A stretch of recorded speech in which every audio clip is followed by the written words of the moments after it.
What did he find? What did he find? Oh my gosh, it's a thrifty find. Time for another episode of Tom's Thrifty Finds. Today, we're talking Smurf plush.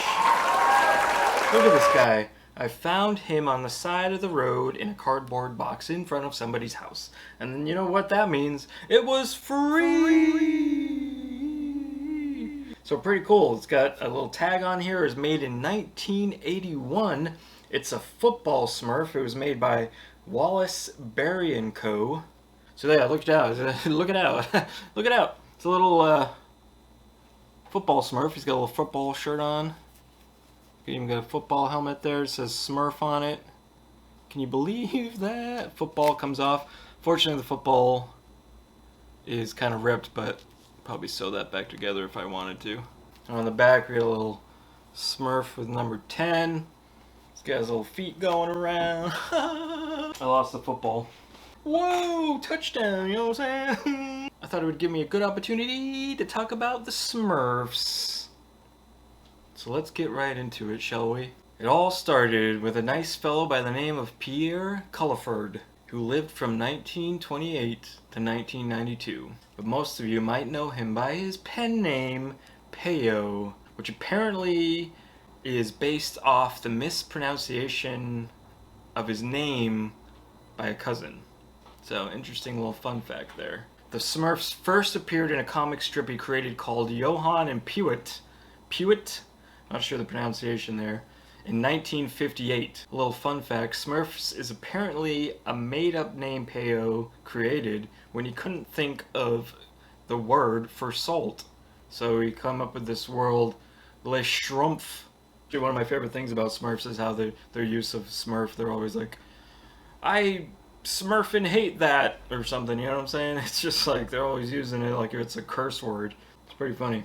So here's another fun fact for you. This little hat here is based off the Phrygian cap, which dates back to the 700s BC. But later down the road, the cap was also associated with the French Revolution and even the American Revolution, and it stood for liberty and freedom. Hello. Around the time that the Smurfs gained popularity, which was around 1958 into the early 60s, they started making those little figures. And I actually got a couple of them here. Well, I had another one, but this one here is the Grim Reaper Smurf. But this was made in the 2000s, I believe. It's hard to see the date, but I think it says 2000 on it. So we're going to fast forward a little bit to 1981 when the beloved Hanna-Barbera cartoon was created. It didn't hit the States until about 1983 though. But man, when it did, it was all the rage. It held an impressive 8-year run into 1989.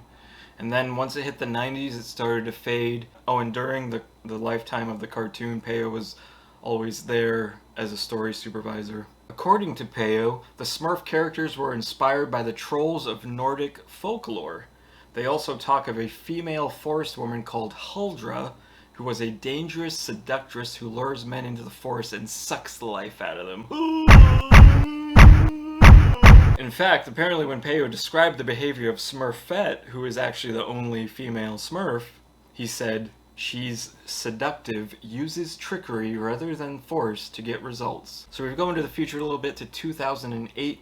They had a 50-year anniversary where they made a €5 coin commemorating the event, and it had a Smurf on it. Check it out.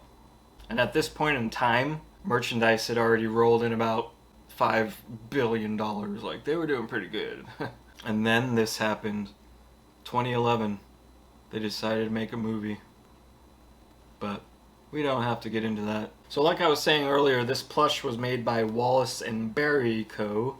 Or Wallace Berry Co. Apparently they made these creepy statues that you've probably seen in thrift stores before. I know I've seen them a lot. But they also made a lot of Smurf merchandise, including this pull string toy. Ooh, look at those eyes. Ah! So these aren't super rare or anything. When I looked them up, they were selling anywhere from 10 to 30 bucks, especially depending on the condition. This guy's in pretty good shape given his age. Jared, we got a bonus.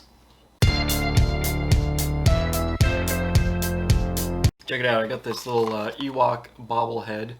It's a Funko figure. My friend gave it to me. I think it's pretty great.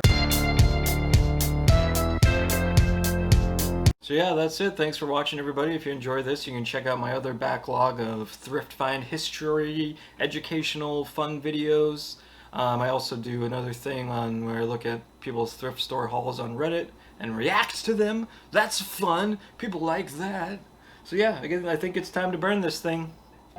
Peace be with you. Thrifty, thrifty, Tom's thrifty finds. What'll he find next? I don't know. Guess you'll just have to watch the next show. Tom's thrifty finds. Doo-doo. Yeah.